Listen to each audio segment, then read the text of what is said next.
मधुमन में निक्रमणं मधुमन में परायणं वाचा वदामि मधुमत् भूयासं मधुसंदृशः। नमस्कार, इंडिया टीवी पर आप सभी का स्वागत है। मैं साध्वी देवात्मजा, पतंजलि योगपीठ हरिद्वार से।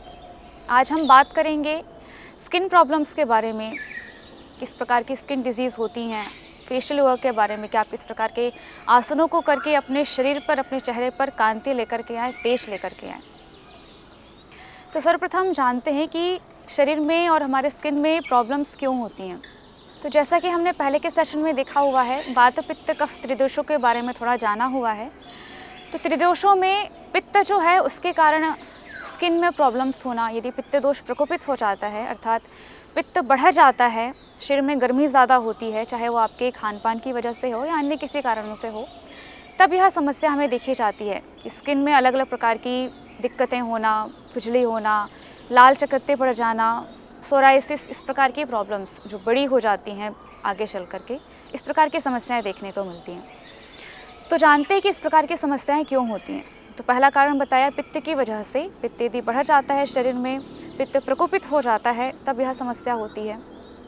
इसके अलावा हाइजीन की कमी यदि हो, यदि आप गीले कपड़े पहन लें, पसीना ज़्यादा आए, यदि आप स्नान नहीं कर रहे हैं समय पर, सफाई नहीं रख रहे हैं, तो इस प्रकार की समस्याओं से भी स्किन में प्रॉब्लम्स आती है। सोराइसिस, फंगल इन्फेक्शन आदि हमें देखने को मिलते हैं। इन समस्याओं में हमारी चमड़ी मोटी हो जाती है, उसमें दरार आ जाती है, खून निकलता है, खुजली होती है, उसमें कीड़े भी पड़ सकते हैं। इस प्रकार की बहुत बड़ी समस्याएं होती हैं। तो इन समस्याओं से पार जाने के लिए हम कुछ योगाभ्यास, कुछ दैनिक जीवन की पद्धतियाँ, कुछ आसन प्राणायाम व कुछ औषधियों को देखेंगे, जिससे आप अपनी स्किन की, अपनी त्वचा की समस्याओं को दूर कर सकें। तो सर्वप्रथम हम प्राणायामों पर ध्यान देंगे। कुछ हम प्राणायामों का अभ्यास करेंगे, जिससे आप अपनी त्वचा की समस्याओं को, अपने शरीर में हो रही गर्मी को, आपके शरीर में बढ़ रहे पित्त को आप दूर कर सकें। तो सर्वप्रथम प्राणायामों में हम देखते हैं कपालभाति प्राणायाम। जैसे कि शब्द से ही स्पष्ट है, जो आपके चेहरे पर, आपके शरीर पर ग्लो लेकर के आए, कांति लेकर के आए, वह कपालभाति प्राणायाम है। तो आइए कपालभाति प्राणायाम का प्रथम चरण करते हैं हम। दोनों हाथों को वरुण मुद्रा में रखें। वरुण मुद्रा अपनी अंतिम सबसे छोटी कनिष्ठा उंगली को अंगूठे के प्रारंभिक भाग से लगाएं, शेष 3 अंगुलियां सीधी रखें। इस प्रकार दोनों हाथों से वरुण मुद्रा बनाएं व दोनों आंखों को बंद करते हुए कपालभाति प्राणायाम करें, जिसमें कि आपको बहुत ही फोर्स से अपने पेट को अंदर करना होता है व श्वास को बाहर छोड़ना होता है।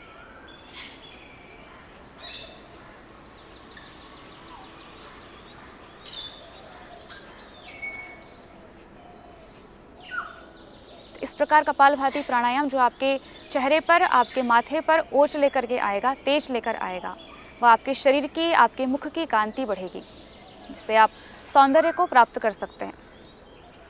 कपालभाति के पश्चात आप अनुलोम विलोम प्राणायाम का अभ्यास करें। दोनों ही प्राणायामों का अभ्यास आप आधे घंटे से लेकर के 1 घंटे तक बढ़ा सकते हैं। सुबह शाम प्रारंभ में आप धीरे धीरे करें, धीरे धीरे गति को बढ़ाएं व समय भी बढ़ाएं।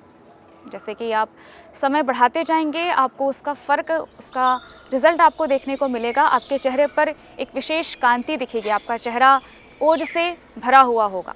तो आइए अनुलोम विलोम प्राणायाम करते हैं। विष्णु मुद्रा लगाते हुए अनुलोम विलोम प्राणायाम अत्यंत ध्यानपूर्वक करें।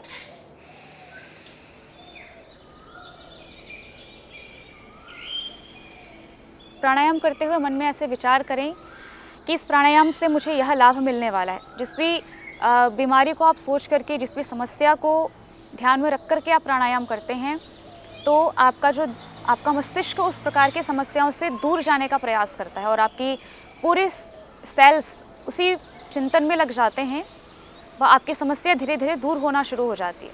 इसलिए मेंटलिटी का बहुत असर पड़ता है।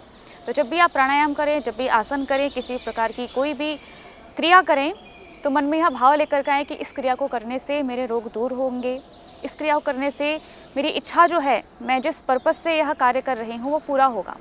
तो इस प्रकार कुछ देर अनुलोम विलोम प्राणायाम का अभ्यास करें।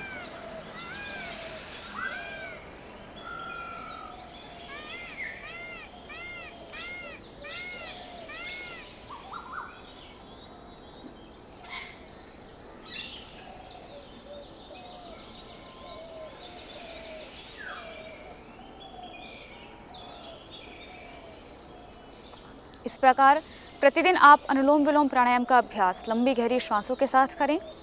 धन्यवाद।